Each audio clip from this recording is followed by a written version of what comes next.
Well, just to start with, thanks Barnaby, and Barnaby is literally a few months younger than my eldest son, so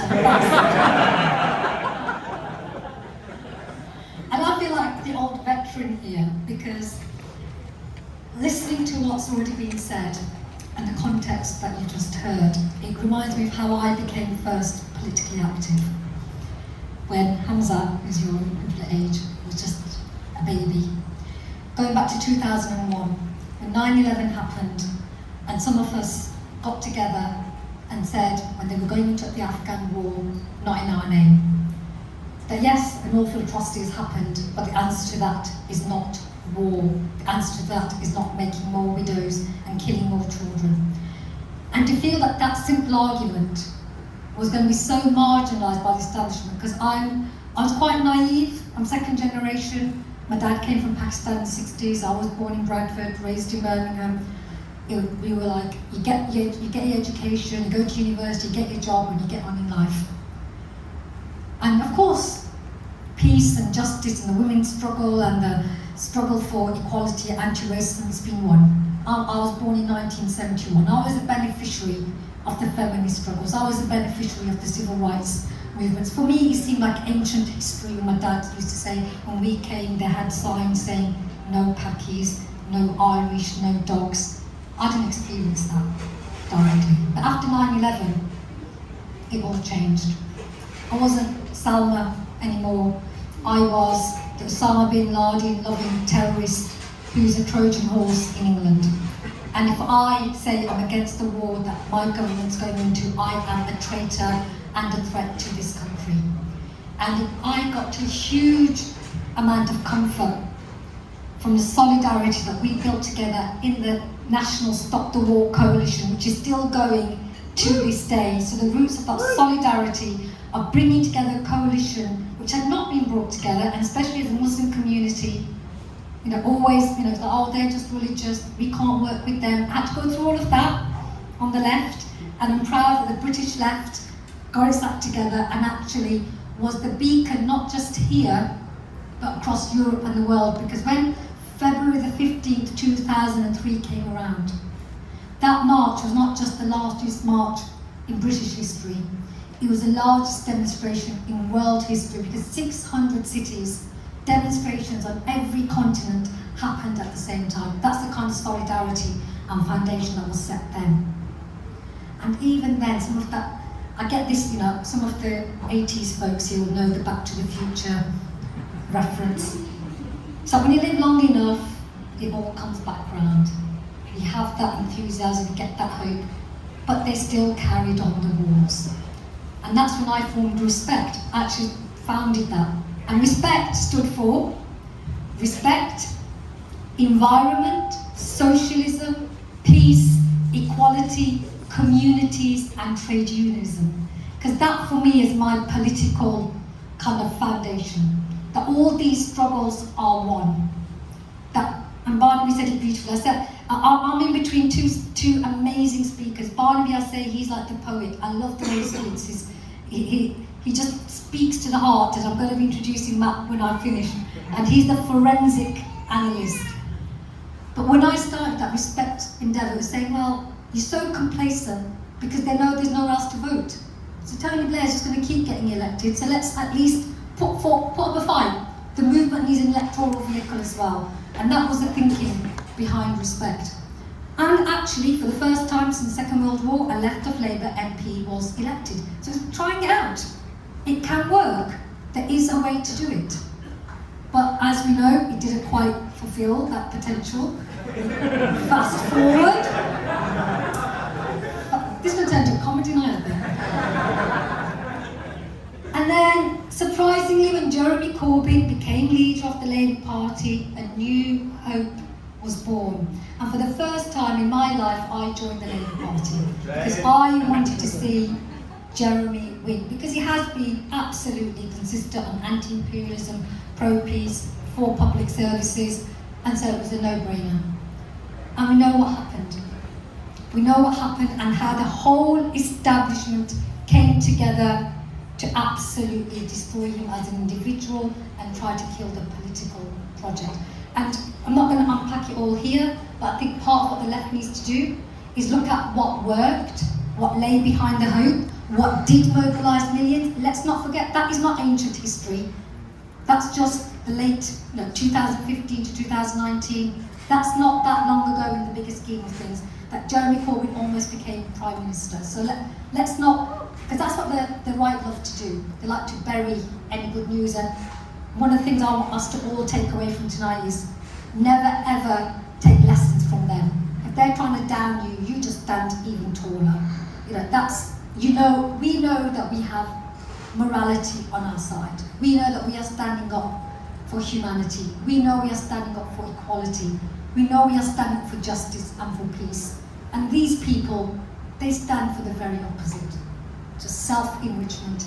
And the price that everybody else has to pay, they are not concerned about one little bit. And even when it comes to people in this country, they don't care about white working class people. Dave Dayrell, I'm Associate Director for Health Inequalities in the NHS. In this country, if you come from a poor working class background, you are likely, as a man, to die 10 years earlier than somebody who lives just a mile up the road in a more well-off area. So these inequalities are entrenched right here. It's not just about the stuff that happens abroad. So Jeremy Corbyn, the hope, the defeat, the disappointment, the lesson that needs to be learned, that not capitulating, not pandering. I'm still trying not to be frustrated that if you're fighting imperialism with people who not only tolerate torture, but actually use it very consciously as a tool, with people who are comfortable with starving people, with people who don't care about murdering babies, do you think they're going to just let you walk into Downing Street? And if they're going to just call you a few names, is that the time to say, oh no, please, I'm just nice, and fall for their agenda? Hell no. So when we're coming to now, when Zach Polanski, so fast forward, actually I'm going to go just one little step back. There was a moment a year ago, it's almost August last year, I confess I was part of that group of people who was trying to bring together the Your Party initiative. I chaired the strategic meetings. We were about to launch. We had a project of hope, and 800,000 people signed up when they just heard that something like this was about to happen. And that was only last year. As in, the appetite is there, the need is there, the desperate hope, the hope for hope is there. And on this one, I can't blame the right wing. I can't blame the billionaires. This was the most embarrassing self-immolation ever. And at some point, we need to reflect on what that says about the left and what that says about individual leaders, and not flinch from that. Because it's a huge responsibility. When people are suffering in the way that they are in this country, the cost of living crisis is real. I see the food banks that are being used. I see the mothers who are not eating so that their kids can eat. I see the kids who are turning up to school still hungry so they can't concentrate, so they can't pass their exams in the same way. How that inequality then is entrenched for the next generation. There is a massive responsibility on the left to come together. And so when I saw what happened there, and again, I don't make it personal, we're analysing here, but it was very, very, very painful. But I've been in the political field because I do still believe. I'm a cynical optimist. I'm a mom, I know the messiness of human beings. I'm a psychotherapist and I work in the NHS, and I've been around the left politics for 25 years. So, I'm not naive anymore, but I do still live in hope. So when Zach Polanski went for leadership on an unapologetically left-wing platform, and I would say, credit to him, but actually the credit goes to the wider movement. The reason he was popular, the reason why at that time the Green Party membership voted for him, and the reason why so many people signed after the massive effort of Your Party, was because the movement still needed an electoral vehicle. And under Zach Polanski, the Green Party started to appear as that hope. And that was a pinnacle of that, I would say it's February early this year, just a few months ago, when the Gorton and Denton by-election was announced. I'm not a Green Party member, but I went up there the very first day. I helped launch the Green Party campaign, because that time it was going to be either Labour or Reform, and Labour were trying to pitch themselves off. Whatever Keir Starmer's done, whatever's happened in the genocide, you've got to vote for Labour, otherwise you're going to get Reform. And we had to say no. We have to have a positive, constructive, unapologetically left-wing coalition, alternative, a constructive political project. And I'm proud of the role that I played in persuading your party at that time, some members, even then, were saying, no, we're going to stand, naming no names. And some people in the Workers' Party, who had actually got a local council in the area, and by rights should be allowed to, it's democracy. But because there was so much at stake, and this is the way I explained it to them, it's either Farage winning or Labour winning, saying that their right-wing trajectory is the only answer to this country. Therefore, we have to unite behind the Green Party candidate, who happened to be a fantastic candidate, Hannah Spencer. And I'm so pleased. So in all the doom and gloom, actually, the left got its shit together and got behind one candidate and defeated both Labour and Reform, which then... And I believe that's why we have Andy Burnham as Prime Minister now, and I'm going to come on to that quickly now. The fact that Keir Starmer, within 2 years of a historic landslide victory, come on, look at the number of seats they've got, look how bad the Tories were, he should have been laughing till 2029. The fact that he's been removed because of how unpopular this Labour government became under him, that has only been exposed by the movement. Because the Palestine movement primarily, which not only has been about putting humanity first, which has made that concept very clear that all lives are valuable, but also revealed the mask has come off the nature of imperialism. The mask has come off the nature of uber capitalism, because we can see now the same people who are enriching themselves, same people behind the military industrial complex, which Matt forensically unpacks and analyses. The same people who say it's those immigrants who've come here but then want to privatise everything and take everything out of public services. It's the same lot of people, and actually we need to unite together. So that message has landed in Labour. It's not an accident that Burnham, who I don't forget because I am that old, when he was Health Secretary, he brought in PFI.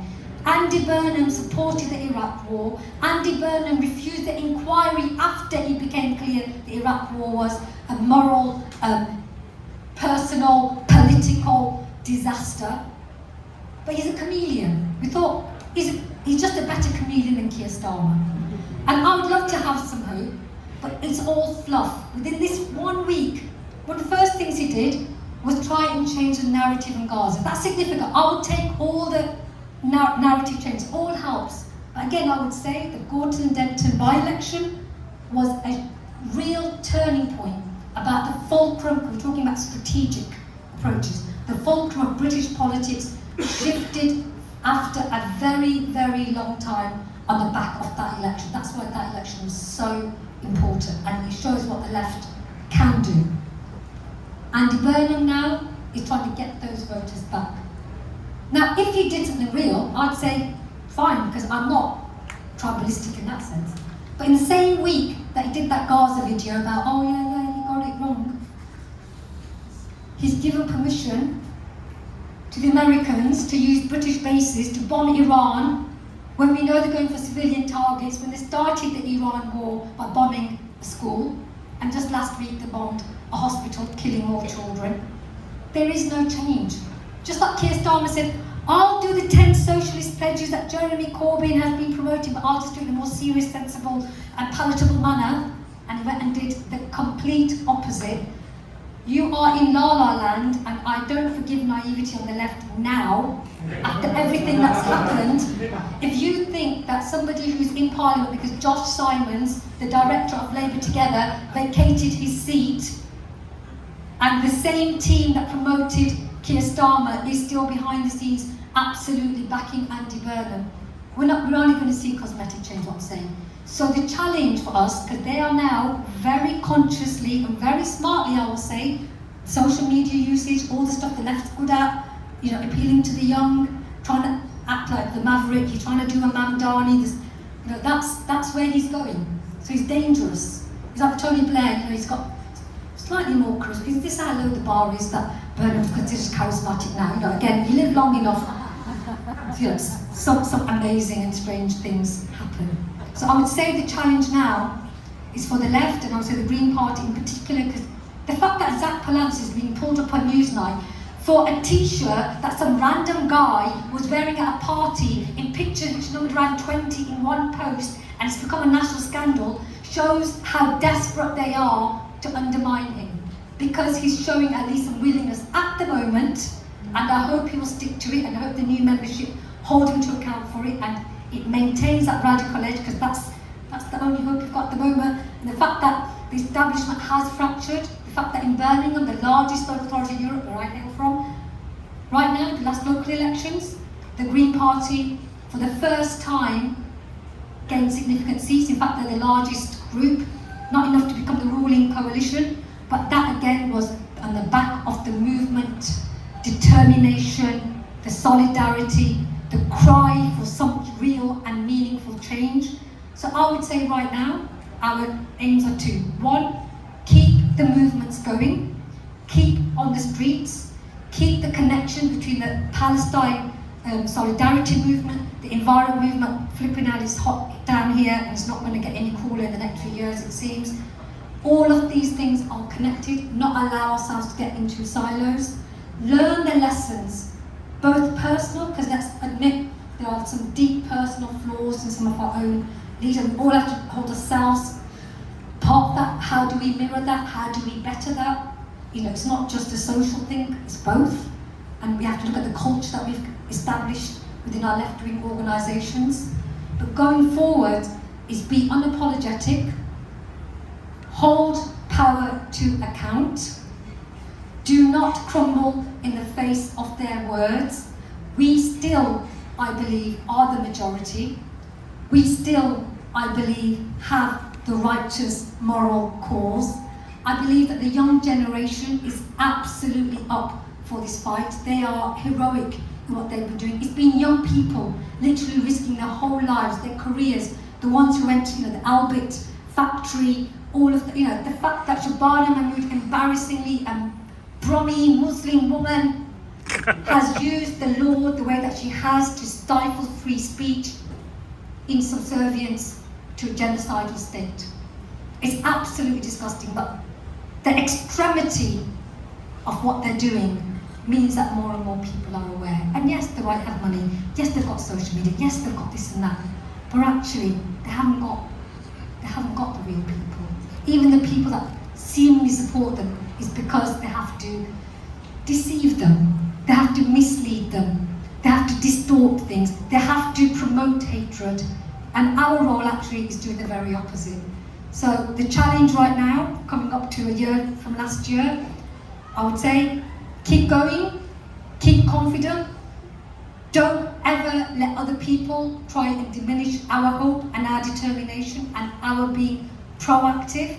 And for now, whilst the Green Party is looking like it's that vehicle, let's get behind them.